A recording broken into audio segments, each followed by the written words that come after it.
Assalamualaikum warahmatullahi wabarakatuh. Sobat RH sekalian, jumpa lagi kita di channel yang keren ini. Keren cadas ya. Sobat RH sekalian, ini ada hal yang menarik ya. Terkait dengan soal di India ya. Dimana kita tahu bahwa soal India ini terkait dengan ketegangan antara Muslim dan Hindu karena larangan penggunaan atau pemakaian jilbab di universitas. Jadi ini menarik ya. Kenapa menarik? Bayangkan jilbab dilarang, tapi ada penganut agama tertentu dengan bertelanjang bisa bicara di parlemen. Coba kita bacakan ya. Misalnya sebagaimana dilansir oleh CNN Indonesia, protes larangan hijab di India meluas, pelajar Hindu Muslim tegang. Kemudian protes larangan pakai jilbab, barisan mahasiswi Muslim India, kami hanya ingin belajar ya, dari Democracy News. Kemudian hukum India mengizinkan biksu khotbah di parlemen tanpa busana tapi tidak mengizinkan wanita muslim memakai jilbab di universitas ya. Menarik ya. Kemudian kalau tidak salah ada juga komentar dari otoritas atau pihak Indonesia dalam kaitan dengan soal di India ini ya. Yaitu apa ya? Misalnya apa ya? Tadi saya lihat coba kita lihat Oke, masih banyak wadasnya ya. Gibran kepala daerah terkaya di Jateng, total kekayaannya lebih dari 25 miliar. Masa sih cuma 25 miliar? Cuma. Atau Ganjar tidak sampai kekayaannya 25 miliar ya. Nah, itu juga menarik ya. Karena kita paham ya, itu tidak banyak 25 miliar itu kalau untuk orang-orang yang pernah jadi pengusaha ya, menjadi kepala-kepala daerah dan lain sebagainya. Kalau kurang dari itu ya barangkali betul-betul dia on the right track ya, betul-betul mengabdi ya. Oke, ini ada juga Susi Air dan lain sebagainya ya. Nah ini, larang siswi berhijab, MUI pemerintah India secara sistematis merusak ajaran Mahatma Gandhi. Kemudian ada juga kontroversi hijab di Karnataka, Kemenlu India, komentar negara lain tentang masalah internal tidak dapat diterima. Nah, that's the point. Masalahnya adalah jadi ada soal-soal yang memang selalu akan menjadi ketegangan. Karena ada soal yang terkait dengan namanya hak asasi manusia ya, dan itu berlaku secara universal. Ada yang namanya freedom of religion. Jadi tidak bisa juga orang mengatakan wah nggak boleh. Karena kalau ada pelanggaran hak asasi manusia itu adalah concern masyarakat dunia ya. Jadi concern masyarakat dunia as a whole ya, sebagai satu kesatuan atau keseluruhan. Coba kita bacakan sedikit ya. Protes larangan hijab di India meluas, pelajar Hindu Muslim tegang. Protes larangan hijab di sekolah India semakin meluas. Ratusan murid di kota Kolkata turun ke jalan berdemo soal larangan hijab di negara bagian Karnataka Rabu ya. India negara yang berbentuk serikat ya. Menurut saksi mata, murid yang melakukan protes di Kolkata kebanyakan adalah perempuan muslim yang berhijab. Beberapa murid mengatakan mereka akan kembali berdemo selama beberapa hari ke depan. Kami akan terus berdemo hingga pemerintah berhenti menghina para murid, kata Tasmin Sultana, salah satu Protestan. Protestan itu maksudnya salah satu orang yang memprotes kepada Reuters. Kami ingin hak fundamental kami kembali, Anda tidak bisa mengambil hak kami. Selain Kolkata, protes juga terjadi di ibu kota India, New Delhi. Sementara itu sekelompok pelajar Hindu pun melakukan protes tandingan dengan berbondong-bondong datang ke sekolah sebagai bentuk dukungan terhadap larangan hijab tersebut. Protes kedua kubu ini pun membuat pemerintah Karnataka menutup sekolah dan kampus selama 3 hari demi meredakan ketegangan antara pelajar Muslim dan Hindu. Sebelumnya media lokal melaporkan beberapa sekolah di Karnataka melarang murid mereka masuk ke sekolah bila mengenakan hijab. Larangan ini dilakukan atas perintah Kementerian Pendidikan India. Larangan ini kemudian menuai protes dari murid dan orang tua. Dalam sebuah video terlihat seorang murid perempuan Muslim yang mengenakan hijab dikelilingi pemuda Hindu. Para pemuda ini meneriakkan slogan agama saat perempuan itu berusaha masuk sekolah di Karnataka. Selain itu, larangan ini juga mendapatkan respons dari aktivis pendidikan perempuan Malala Yousafzai. Ia meminta pemimpin India untuk menghentikan marginalisasi perempuan Muslim dalam sebuah pernyataan Twitter. Menolak mengizinkan perempuan pergi ke sekolah dengan hijab mereka menakutkan. Objektifikasi terhadap perempuan tetap ada, kata Yousafzai Selasa 8 Februari. Pemerintahan Karnataka sendiri menaungi 12% populasi Muslim. Allahu Akbar, 12%, tidak sedikit. Pemerintahan wilayah itu dipimpin oleh pejabat Partai Nasionalis Bharatiya Janata yang dipimpin oleh Perdana Menteri India Narendra Modi. Pemerintah Karnataka mengimbau murid untuk mengikuti aturan seragam sesuai yang dibuat sekolah. Partai oposisi dan kritikus menuduh pemerintah BJP melakukan diskriminasi terhadap umat Muslim di level negara bagian dan federal. Sementara itu, Modi membantah tuduhan ini dan mengatakan kebijakan ekonomi dan sosial yang ia buat bakal menguntungkan seluruh warga India. Ya, klaim pemerintah selalu begitu ya.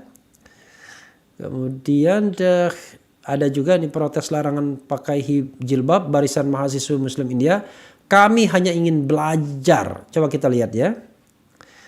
Muskan Khan, mahasiswa di Karnataka, India, mengatakan dia tidak takut dengan aktivis sayap kanan Hindu yang ingin melakukan larangan menggunakan cadar di lembaga pendidikan. Polemik ini meluas ke seluruh negeri. Protes besar-besaran terjadi di seluruh negara bagian Karnataka menyusul keputusan pemerintah untuk melarang penggunaan cadar dan jilbab di sekolah dan perguruan tinggi. Setelah 6 mahasiswa dilarang memasuki sebuah perguruan tinggi di distrik Undupi, pesisir Karnataka karena mengenakan jilbab pada 1 Januari lalu, perdebatan tentang hak-hak perempuan Muslim, pluralisme dan sekularisme menjadi topik hangat di seluruh negeri. Di tengah meningkatnya ketegangan komunal dan kekerasan sporadis, pihak berwenang telah menutup semua sekolah menengah dan perguruan tinggi di negara bagian selatan selama 3 hari. Negara bagian Karnataka diperintah oleh Partai Nasionalis Hindu Bharatiya Janata, pimpinan Perdana Menteri Narendra Modi, yang oleh banyak warga Muslim dituduh menyimpang dari ideologi sekuler negara itu. Pengadilan Tinggi Negara bagian sedang mendengarkan 2 petisi tentang masalah ini dan segera memutuskan apakah akan mempertahankan larangan itu atau membatalkannya. Salah satu petisi berpendapat bahwa mengenakan cadar dan jilbab adalah hak dasar warga negara untuk memilih pakaian yang dijamin oleh konstitusi negara. Sementara petisi lainnya menentang legalitas keputusan pemerintah untuk memberlakukan aturan berpakaian di lembaga pendidikan. DW menghubungi beberapa pejabat partai yang berkuasa, tetapi mereka tidak ingin berkomentar karena masalah tersebut saat ini sedang diproses di pengadilan. Sejumlah partai oposisi di Parlemen Nasional memberikan dukungan untuk barisan mahasiswi Muslim dengan melakukan walkout. Menteri Urusan Parlemen Prahalad Joshi, anggota parlemen dari Karnataka, mengatakan kepada wartawan bahwa semua siswi harus mengikuti aturan berpakaian yang ditentukan oleh sekolah dan administrasi mereka. Pahlawan yang tidak disukai. Isu itu semakin hangat ketika satu video mahasiswi viral di media sosial. Video itu menunjukkan Muskan Khan, seorang mahasiswi tahun kedua dari Mandya College, dicemooh oleh aktivis sayap kanan Hindu. Mereka konon mendukung aturan berpakaian di kampus. Khan, seorang gadis Muslim yang mengenakan cadar, menghadapi mereka dengan berteriak Allahu Akbar. Dia menolak untuk melepas cadarnya. Khan sekarang dipuji oleh banyak Muslim India sebagai pahlawan yang membela hak-hak minoritas. Mereka tidak mengizinkan saya masuk perguruan tinggi karena saya mengenakan cadar. Mereka mulai meneriakkan Jai Sri Rama, salam Tuhan Rama. Jadi saya mulai meneriakkan Allahu Akbar, kata Muskan kepada Dewi melalui telepon dari Mandya. Yang ingin saya lakukan hanyalah belajar dan orang-orang ini menghentikan kami, namun saya tidak takut, tambahnya. Kemudian objektifikasi perempuan. Sejumlah pihak yang mendukung larangan bercadar berpendapat bahwa itu adalah hak otoritas perguruan tinggi untuk memutuskan jenis pakaian apa yang boleh dikenakan oleh para siswa. Namun bagi banyak pelajar muslim dan bagian sekuler India, menentangnya dengan mengatakan bahwa itu adalah hak dasar setiap individu untuk menjalankan keyakinan agama. Jilbab adalah bagian dari identitas budaya dan agama wanita muslim. Ini seperti Mangalsutra, kalung untuk Hindu, salib untuk Kristen, dan sorban untuk Sikh, kata Ten Pratapan, seorang anggota parlemen dari partai oposisi Kongres kepada DW. Pratapan mengatakan hak konstitusional semua warga negara harus dilindungi. Sementara itu, peraih Nobel Perdamaian Malala Yousafzai meminta pihak berwenang India mengambil langkah-langkah untuk menghentikan marginalisasi perempuan muslim. Menolak membiarkan anak perempuan pergi ke sekolah dengan hijab mereka sangat mengerikan. Objektifikasi terhadap perempuan tetap ada karena persoalan pakaian, bunyi cuitan Yousafzai di Twitter. Permainan politik, beberapa ahli mengatakan BJP sengaja memicu masalah ini untuk keuntungan politik. Ingin memakan apa dan memakai pakaian apa adalah hak fundamental. BJR mencoba memaksakan pilihan pada rakyat. Ini tidak lain adalah politik mayoritas yang dimainkan, kata Nawab Malik dari Partai Kongres Nasionalis kepada DW. Para aktivis mengatakan serangan terhadap muslim yang berjumlah sekitar 200 juta. Allahu Akbar. Dari 1,4 miliar penduduk India telah meningkat sejak Modi mengambil kekuasaan pada 2014. Maka sobat era sekalian, konon katanya India mengklaim bahwa mereka lah sesungguhnya negara muslim terbesar di dunia. Bukan, muslim population terbesar. Karena pastinya barangkali nggak persis tahu berapa sih jumlah muslim di India. Karena Indonesia kita tahu ya penduduk kita mungkin sekarang 200 berapa, 60 juta, 270 juta ya. Mungkin 200 jutaan juga muslim. Tapi it could be possible India lebih banyak dari sisi numbers. Tapi number itu menjadi kecil ketika dihadapkan kepada mayoritas Hindu di India ya. Ketegangan komunal juga meningkat di Karnataka, negara bagian yang diperintah oleh BJP. Menurut Forum Kerukunan Masyarakat Karnataka, distrik pesisir negara bagian itu menyaksikan lebih dari 120 insiden komunal pada tahun lalu. Jumlah tertinggi dalam 4 tahun terakhir. Baru-baru ini laporan bersama yang diinisiasi United Christian Forum, Association for Protection of Civil Rights and United Against Hate mengungkapkan ada 305 insiden kekerasan terhadap orang Kristen terjadi secara nasional dalam 9 bulan pertama tahun 2021, termasuk 32 insiden di Karnataka. Cynthia Stephen, peneliti kebijakan sosial di Karnataka, mengatakan BJP bisa saja menyelesaikan masalah ini sejak awal, jauh lebih awal.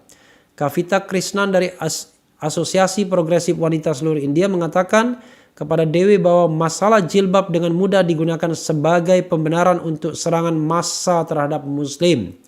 Hijab hanyalah dalih terbaru untuk menargetkan wanita muslim. Itu terjadi setelah supremasi Hindu mengadakan lelang online wanita muslim dan membuat pidato menyerukan perbudakan seksual dan alat reproduksi mereka, kata Krishnan. Allahu Akbar ya. Tapi at the same time India ternyata mengizinkan biksu khotbah di parlemen tanpa busana, tapi tidak mengizinkan wanita muslim memakai jilbab di universitas. Ya, ada juga gitu ya. Sebagaimana diberitakan portal Islam. Hukum India mengizinkan seorang biksu untuk menyampaikan khotbahnya di parlemen tanpa busana. Tapi itu tidak mengizinkan wanita muslim memakai jilbab di universitas. Dunia kita adalah naluri regresif, moralitas yang menyimpang. Oke. Jadi ada fotonya ya. Yaitu seorang biksu yang bernama Tarun Sagarji Maharaj yang menganut ajaran Jainisme memberikan khotbah di parlemen. Dalam ajaran Jainisme, para biksu senior biasanya tidak memakai pakaian apapun. Mereka hanya mempunyai sapu bulu merak dan buah labu manis. Ajaran Jainisme adalah salah satu agama di India yang ada sebelum agama Buddha muncul. Saat ini diperkirakan ada 8 juta orang di India menganut agama ini. Biksu yang merupakan anggota salah satu sekte di Gambara ini memang biasanya tidak mengenakan pakaian. Mereka menganggapnya itu bukan telanjang, tapi mereka memakai pakaian alam. Seperti cerita seorang raja yang diberikan pakaian dan dipuji-puji oleh seluruh rakyat, padahal tukang jahit yang membuatnya mengatakan, hanya orang orang bersih, suci yang bisa melihatnya, padahal dia tidak memberikan pakaian apa-apa kepada raja, ya. Jadi saudara sekalian, soal hijab ini tidak bisa dipandang hanya soal domestik. Ini adalah soal hak asasi manusia di bawah title freedom of religion, kebebasan beragama. Jadi yang tidak benar itu adalah kalau memaksa orang pakai jilbab. Nah, kalau memaksa orang pakai jilbab itu tidak benar. Tapi kalau melarang orang pakai jilbab, nah itu yang harus dicegah, ya.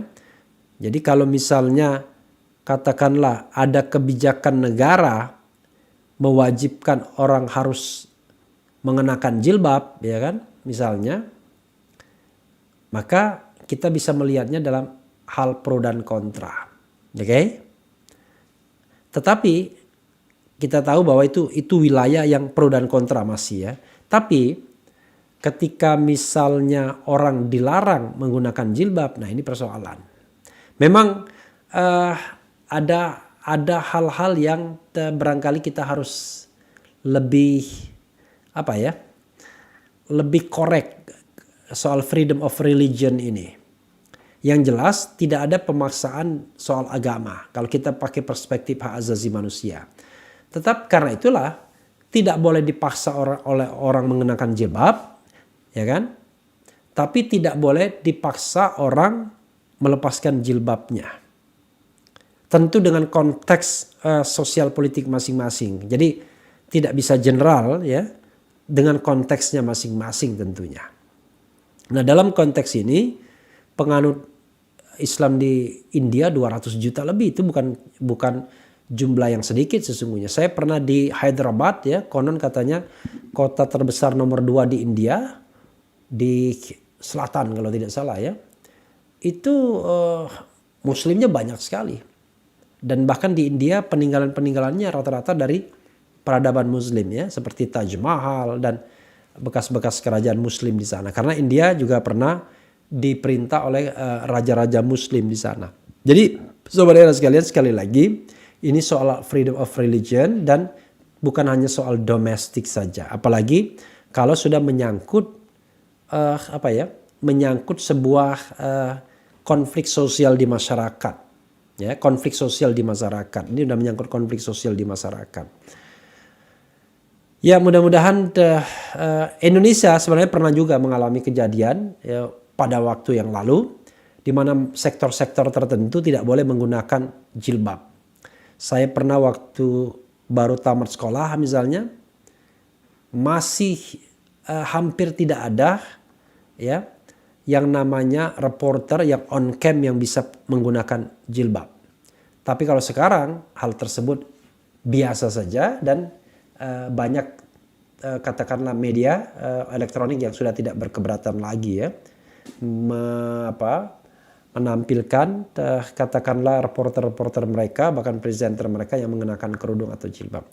Itu saja sobat era sekalian, yang penting tetap di channel ini. Wassalamualaikum warahmatullahi wabarakatuh.